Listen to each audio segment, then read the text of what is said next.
Hello everyone, स्वागत है आप लोगों का हमारे आज के नए वीडियो लेक्चर में। यह लेक्चर संबंधित है हमारे डेली वोकैबुलरी सेक्शन से और आज इसका भाग 3 पेश करने जा रहा हूं मैं। इसको शुरुआत करने से पहले मैं आपसे पूरी उम्मीद रखता हूं कि आपने पिछले 2 पार्ट्स को देखे होंगे और उनके शब्दों को पढ़ के याद किया होगा और उसके प्रैक्टिस भी कर रहे होंगे आप घर में। मैंने जो कुछ मंत्र बताए थे आप लोगों को, कुछ टिप्स दिए थे, मैं पूरी आशा करता हूं कि आप उन टिप्स का भी पालन कर रहे होंगे, उसका प्रयोग कर रहे होंगे। ठीक है, तो आज का हम लोग ये लेक्चर शुरू करते हैं। आज फिर से हम 10 नए शब्द सीखेंगे और वो 10 नए शब्द कौन कौन से हैं वो अब हम लोग देखते हैं। तो आज का हमारा पहला शब्द है एबीसीडैरियन। ठीक है, इसको बोलते हैं एबीसीडैरियन। इसका मतलब होता है एलिमेंट्री या फिर रूडिमेंट्री, मतलब something that is very basic in nature. ठीक है, या फिर अरेंज अल्फाबेटिकली, जैसे कि ए बी सी इस तरह से अरेंज होता है ना, तो this is what is called abecedarian. इसको आप बोल सकते हैं नौसिखिया हिंदी में। ठीक है, या आकार आदि रिम में रखा हुआ, बेसिक तरीके से सजाया हुआ रखा हुआ कोई भी बेसिक चीज जो होगा दैट हैज बीन केप्ट और अरेंज इन अ एलिमेंट्री वे, आप उसको एबीसीडैरियन शब्द से जान सकते हो, समझ सकते हो। ठीक है, एग्जाम्पल सेंटेंस में जैसे समझते हैं कि they are arranged in abecedarian order, he told me and I found it. ठीक है, इसका एक प्रयोग यहाँ पर है। तो याद रखिएगा, एबीसीडैरियन का मतलब कोई भी चीज़ अपने एलिमेंट्री रूप में होगा तो उसको एबीसीडैरियन बोलते हैं। काफ़ी ज़्यादा प्रयोग होता है इसका आजकल, इस शब्द का। और इससे संबंधित जो इसके सिनोनिम्स है, जैसे कि एमेच्योर, लर्नर या डैबलर, सेम मीनिंग है इन तीनों का भी, सिमिलर मीनिंग में आते हैं और बहुत ज़्यादा प्रयोग इसका आपको एग्जाम्स में, पैराग्राफ में, न्यूज़पेपर में ये होते रहता है। ये हाई फ्रिक्वेंसी वर्ड सब है। ठीक है, बस आपको थोड़ा अवेयरनेस बढ़ा लेना है, आप वर्ड्स को काबू कर लेंगे, अपने हाथ में कर लेंगे। So just listen to the video properly. ठीक है, ओके, हम लोग आगे बढ़ते हैं। आज का हमारा दूसरा शब्द है टेमेरिटी। ठीक है, इसका मतलब होता है एक्सेसिव कॉन्फिडेंस, मतलब जरूरत से ज़्यादा कॉन्फिडेंस या फिर बोल्डनेस, ऑडासिटी। ठीक, दुस्साहस जिसको बोलते हैं, साहस होना अच्छी बात है, दुस्साहस मत करना, नहीं करना चाहिए, या उतावलापन किसी प्रकार का। ठीक है, no one had the temerity to question his conclusions. ठीक है, ये एक एग्जाम्पल सेंटेंस है।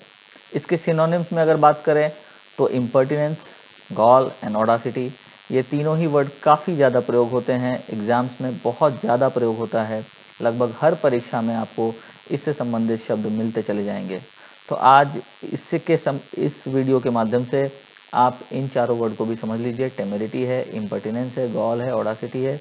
इन सभी के जो मिले जुले अर्थ है वो दुस्साहस, उतावलापन या ज़रूरत से ज़्यादा कॉन्फिडेंस से संबंधित है। तो इसको आप याद कर लीजिएगा। शब्द अपने कॉपी में, अपनी डायरी में नोट करते चले जाइए, सारे सिनोनिम्स भी नोट करते चले जाइए, तो वर्ड्स का कलेक्शन बढ़ता चला जाएगा। कहने को सिर्फ 10 शब्द है, बट ऐसा नहीं है। हर 10 शब्द के साथ मैं कुछ सिनोनिम्स बताता हूँ, 2-3 सिनोनिम्स बताता हूँ, तो उसको आप मल्टीप्लाई कर दोगे, उन सबको आप जोड़ के देखोगे तो देखोगे कि एक वीडियो लेक्चर के माध्यम से आपके कितने सारे शब्द आपके पास कलेक्ट हो जा रहे हैं। और वो सारे शब्द ऐसे शब्द हैं जो बहुत ही ज़्यादा हाई फ्रिक्वेंसी शब्द हैं। ये आपको निश्चित तौर पर एग्जाम्स में मदद करेंगे, निश्चित तौर पर मदद करेंगे। ठीक है, ओके, अब हम लोग आगे बढ़ते हैं। हमारा आज का अगला शब्द है स्टॉलिड। ठीक है, स्टॉलिड, स्टॉलिड का मतलब होता है काम, impassive and showing little emotion और एनिमेशन। काम मतलब शांत, समझ ही रहे हैं, बिना मतलब कि बहुत ज़्यादा इमोशन नहीं शो करने वाला, किसी प्रकार की कोई वेग नहीं शो करने वाला, इसलिए उसको हिंदी में आवेगहीन बोलते हैं, सुस्त बोल सकते हो, भोंदू की तरह बोल सकते हो, जिद्दी या फिर निष्ठुर बोल सकते हो। ठीक है, तो ये मतलब होता है स्टॉलिड का। ठीक है, जो भी चेहरे शांत होते हैं, किसी तरह की कोई गंभीरता होती है उनके उनके जीवन में, तो बड़े ही बिना किसी वो एनिमेटेड नहीं रहते। इस तरह से आप समझिए कि दे आर नॉट एनिमेटेड। ठीक है, जैसे कि आपको एग्जाम्पल के सेंटेंस से समझाने का प्रयास किया गया है, you may know that behind stolid face of the bus boy, food worker and hotel maid theirs story. ठीक है ना, आप समझ सकते हैं इस चीज को कि हर उस स्टॉलिड फेस के पीछे कुछ ना कुछ कहानी है। जैसे आप किसी फूड वर्कर के चेहरे को देखो, किसी बस बॉय के चेहरे को देखो, या किसी होटल के मेड के चेहरे को देखो, तो आपको वो कहानी उनके चेहरे में नज़र आएगी, उनके उस शांत और मुरझाए हुए चेहरे में, सुस्त चेहरे में आपको कुछ ना कुछ कहानी नज़र आएगी। ठीक है, तो this is just a way to make you clear the meaning of this word stolid. ठीक है, चलिए इसका अगर हम सिनोनिम्स की अगर बात करें तो क्या होगा, तो इम्पैसिव, फ्लेगमेटिक, अनइमोशनल। ठीक है, ये फ्लेगमेटिक वर्ड काफ़ी ज़्यादा प्रयोग में है, इसको आप नोट कर लेंगे। इम्पैसिव शब्द भी काफ़ी ज़्यादा प्रयोग होते रहता है न्यूज़पेपर में या फिर मैगजीन्स में या फिर आपके एग्जाम्स में पैराग्राफ के माध्यम से। तो ये सारे वर्ड आप नोट कर लेंगे। Okay, so let's move ahead. आज का हमारा अगला शब्द है स्टोइक। ठीक है, इसका मतलब होता है a person who endure pain और hardship without showing their feelings और कंप्लेनिंग। जैसे कि साहसी बोल सकते हो इसको, उदासीन या अडिग बोल सकते हो। मतलब जिस व्यक्ति के अंदर बर्दाश्त करने की क्षमता बहुत ज़्यादा है और वो अपने फीलिंग्स को अपने अंदर समा के रखता है और वो कंप्लेनिंग नेचर का नहीं होता है, उसी को बोलते हैं स्टोइक।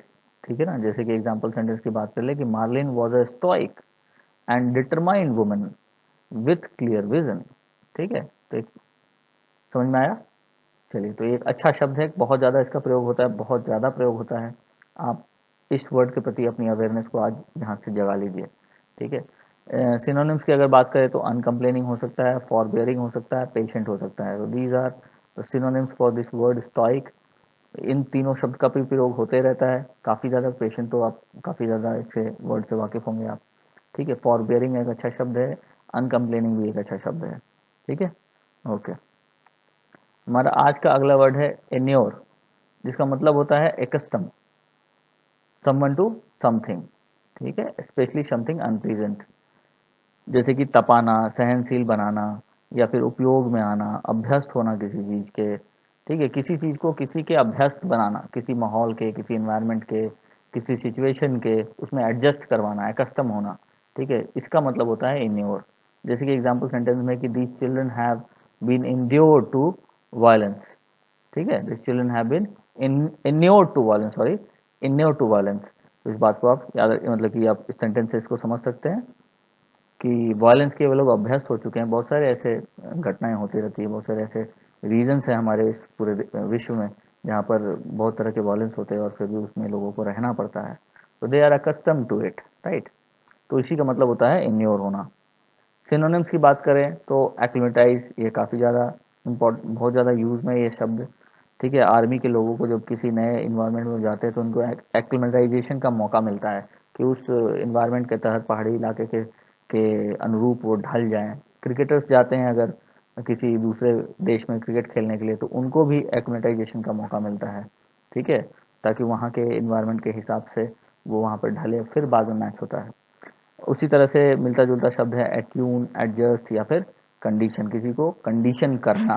ठीक है, ये शर्त नहीं है, ये कंडीशन किसी को कंडीशन करने के जैसा है, एडजस्ट होने के जैसा है। ठीक है, तो ये इन्योर शब्द का सिनोनिम्स हो गए ये सारों। और ये सारे शब्द भी काफ़ी ज़्यादा यूज़ में रहते हैं। आप लोग प्लीज़ आज इस वीडियो के माध्यम से इन सारे शब्दों के प्रति अपनी अवेयरनेस को जगा लीजिए। ठीक है, मैं पहले बोल रहा हूँ कि ये सारे शब्द बहुत ही रिसर्च किए हुए हैं, बहुत मेहनत करके इसको खोज खोज के लाया जाता है और उन्हीं शब्दों को मैं अपने लिस्ट में रखता हूँ जिनका प्रयोग एग्जाम्स में बहुत ज़्यादा मात्रा में होता है। ठीक है, डेफिनेटली आपको बहुत फ़ायदा करने वाला है आने वाले समय में अगर आप निरंतर मेरे वीडियोस को आप देखते हैं और इन सारे शब्दों को अपने कॉपी में, अपने डायरी में, अपने दिमाग में नोट करते चलते हैं और उसका प्रैक्टिस करते चलते हैं। और मैंने जो टिप्स दिए थे, न्यूज़पेपर पढ़ने का वो काम कर रहे हो आप, मैगजीन पढ़ने का वो काम कर रहे हो, सुनने का, लिखने का, बोलने का, ये सब काम आपको करते रहना होगा। फिर देखेंगे खुद ब खुद वो फ़ायदा आपको नज़र आने लगेगा। ये बिल्कुल मेरा विश्वास है कि आपका फ़ायदा होगा। ठीक है, चलिए हमारा आज का अगला शब्द है फॉर्टिट्यूड। ठीक है, फॉर्टिट्यूड का मीनिंग होता है करेज इन पेन और एडवर्सिटी।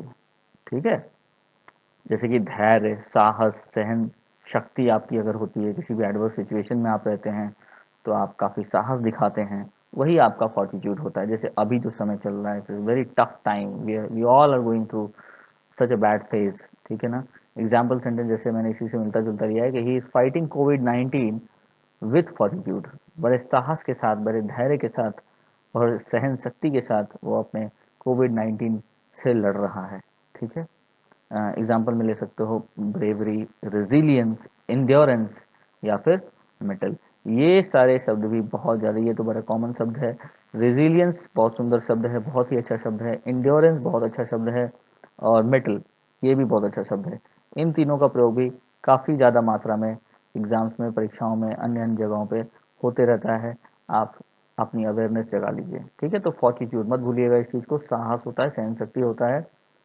ओके, चलिए आगे बढ़ते हम लोग। आज का हमारा अगला शब्द है इसोटेरिक।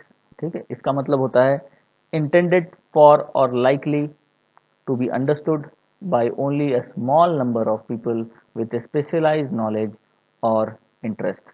ठीक है, कोई भी चीज़ जो गुप्त होता है, जो गूढ़ चीज़ें होती है, वो सबके समझ में नहीं आती हैं। ठीक है, वो कुछ ही खास ग्रुप के लोगों को समझ में आती है, उसी को हम बोलते हैं इसोटेरिक, है ना। जैसे कि डीप, हिडन और esoteric meanings of the text are rejected in favour of its plain meaning. ठीक है, ये सेंटेंस के माध्यम से आप समझ सकते हैं। डीप, हिडन और esoteric meanings of the text are rejected in favor of its plain meaning, है ना।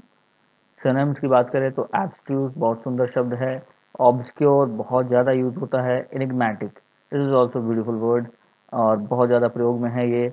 अगर इन तीनों वर्ड को भी आप नोट कर लेते हो तो बहुत ज़्यादा फायदा करने वाला है, इनके प्रति आपकी अवेयरनेस जग जाएगी। और एग्जाम में अगर सिनोनिम्स पूछा जाए या फिर वर्ड आए तो सेंटेंस एटलीस्ट समझ सकते हो। सेंटेंस समझ गए, क्वेश्चन बन गया, बात खत्म है। सेंटेंस नहीं समझे, क्वेश्चन नहीं बना, कंफ्यूजन रहता है। तो सेंटेंस समझने पे अपना हमेशा जोर देना। ठीक है, इंग्लिश में हमेशा जिस दिन आपका सेंटेंस के प्रति क्लैरिटी आ जाएगी, आपके एरर्स कम होने लगेंगे, आपके जवाब एग्जैक्ट होने लगेंगे। चीज़ें याद करने से एग्जैक्ट नहीं होती है, चीज़ें समझने से एग्जैक्ट होती है। ठीक है, तो जितना अच्छा कॉन्सेप्ट रहेगा, जितनी ज़्यादा अवेयरनेस रहेगी, आप उतने ज़्यादा करेक्ट आंसर लगा पाएंगे। ओके, चलिए हम लोग अब आगे बढ़ते हैं। हमारा आज का अगला शब्द है एस्पेरिटी। ठीक है, एस्पेरिटी का मतलब होता है हार्शनेस ऑफ टोन। ठीक है, और मैनर, आपके व्यवहार में, आपकी बोली में अगर किसी प्रकार का हार्शनेस है, कठोरतापन है, तीक्ष्णता है, खुरदरापन है, कर्कशता है, तो उसको हम बोलते हैं एस्पेरिटी। जैसे कि he pointed out this out with some asperity. ठीक है, कुछ कर्कश आवाज में या कुछ अच्छे तरीके से नहीं किया गया चीज को हम एस्पेरिटी बोलते हैं। सिनोनिम्स में बात करें तो एसर्बिटी, एक्रिमोनी, बिटरनेस, ये सारे शब्द भी काफ़ी हाई फ्रिक्वेंसी शब्द हैं, इनका प्रयोग होते रहता है और सिमिलर मीनिंग में है ये। इन सब का मीनिंग लगभग सेम है और सेम अर्थों में इनका प्रयोग हम करते रहते हैं। तो इनके प्रति आपकी अवेयरनेस जगना बहुत ज़्यादा आवश्यक है। ओके, अब आगे बढ़ते हैं हम लोग। हमारा आज का अगला शब्द है निहिलिज्म। ठीक है, इसका मतलब होता है the rejection of all religious and moral principles in the belief that life is meaningless, है ना। जैसे विनाशवादी का सिद्धांत या शून्यवाद का सिद्धांत, जीवन कुछ नहीं है, कोई कुछ नहीं है, इस तरह के सिद्धांत, भगवान नहीं है। ठीक है, किसी तरह का कोई मॉरल सिद्धांत नहीं है, इस तरह के चीज़ों को निहिलिज्म बोलते हैं। इसको नाइलिज्म भी पढ़ते हैं, इसको नाइलिज्म एक्चुअली पढ़ते हैं इसको। ठीक है, नाइलिज्म। एग्जाम्पल सेंटेंस में समझोगे तो Potter was terrified that atheism led to nihilism. ठीक है, सिनोनिम्स की बात करें तो डिसबिलीफ, स्केप्टिसिज्म या पेसिमिज्म। ओके, सेम मीनिंग वाले शब्द हैं ये सब, काफ़ी ज़्यादा हाई फ्रिक्वेंसी शब्द है, पेसिमिज्म, स्केप्टिसिज्म या डिसबिलीफ।